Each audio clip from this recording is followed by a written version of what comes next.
What's up everybody, it's Sean here and I'm back today to give you a review of the New Balance 991 from the Urban Winter Pack in this Pelican colorway. Today's video is sponsored by the good people from Move Insoles.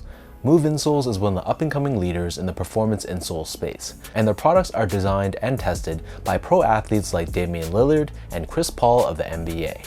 And while they're more known for their performance insoles, the ones that you put into your basketball shoes for example, they also have this one right here, which is called their all-day insole, and this is meant to be worn with everyday casual use sneakers. So this, in my opinion, is one of the most technologically advanced insoles I've ever tried. You can see that the majority of the insole is comprised of their recharge foam technology, which is what gives the insole its bounciness and responsiveness. And this black plate that you see on the back half, this essentially is this large TPU shank plate, which really helps to cradle and hug your foot. So my favorite thing about these Move insoles is that I really feel very supported, especially underneath the arches of my foot. And there's other things, for example, like this active heel technology, which gives you that added impact protection in the area that you need it most.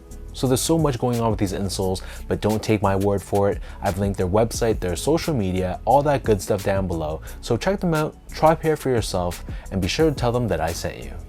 So this right here is an upcoming colorway of the New Balance 991, which as always is made in New Balance's Flimby, England factory. So these are set to release on December 7th for a price of 340 Canadian dollars or $260 down in the US.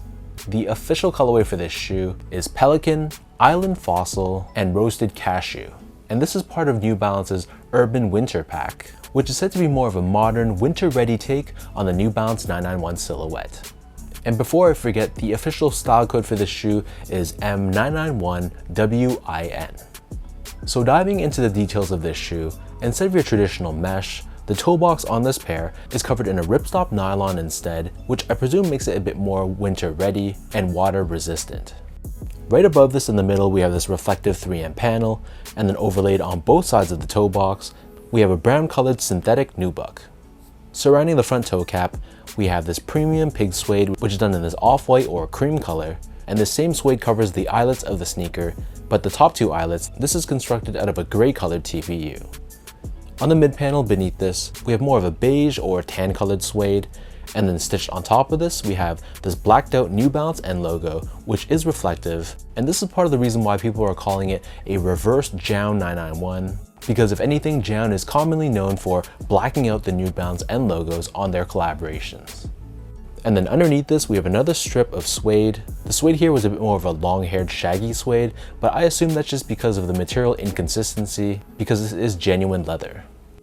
Moving downwards, you can see we have another strip of this brown colored synthetic nubuck, along with that ripstop nylon underneath, covering the ankle collar area. And then wrapping around the bottom of the shoe, we have more of that pig suede, and we have this oval shaped cutout revealing this reflective 3M layer with 991 embroidered in black. And then the very top of the heel, this is covered in more of a beige or tan colored pig suede, the same suede that we saw earlier on the mid panel.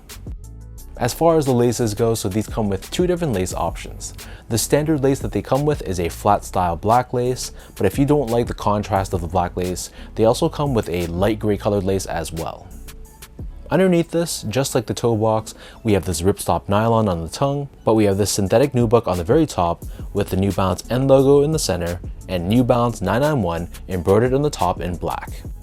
The back of the tongue and the interior of the shoe, this is covered in this gray colored lining, and just like any other 991, the ankle collar area is pretty thinly padded.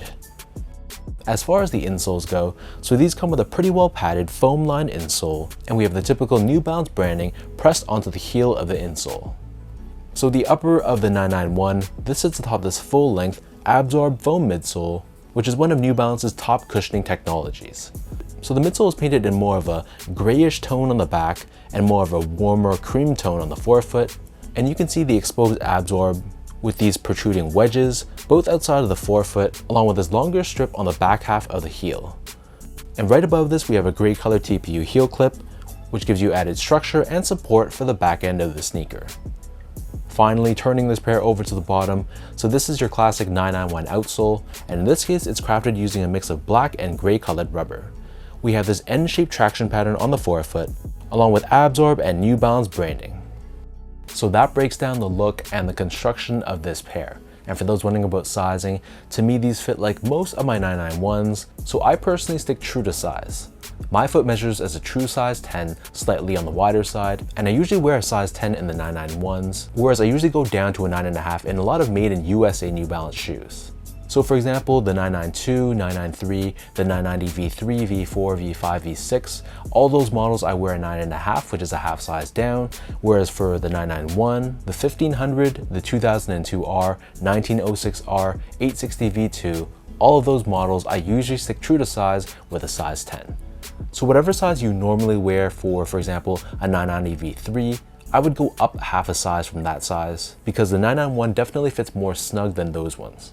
If you can tell, the toe box of the 991 is a bit more narrow, so while the length of the shoe is fine, if you have a really wide foot, this might not be the ideal sneaker for you.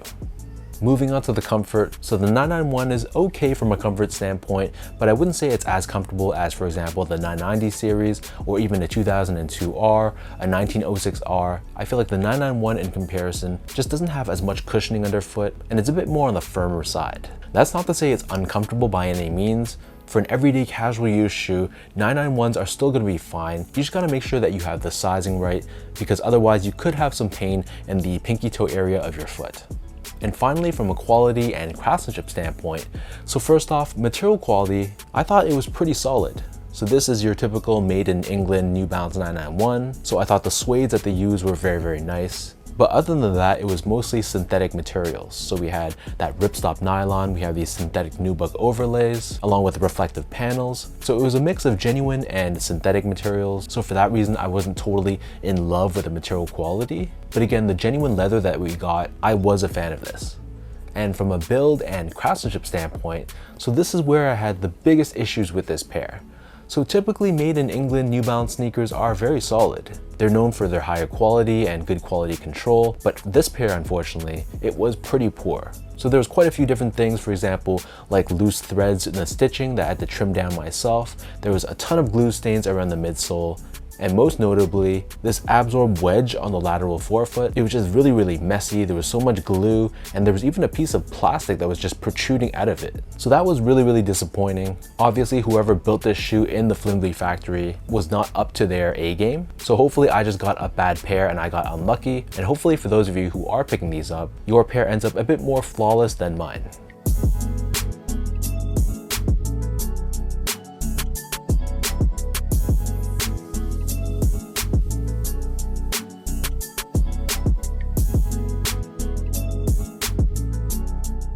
So with all that out of the way now, let me toss these on feet. I'll lace them up for you and I'll show you guys how these look.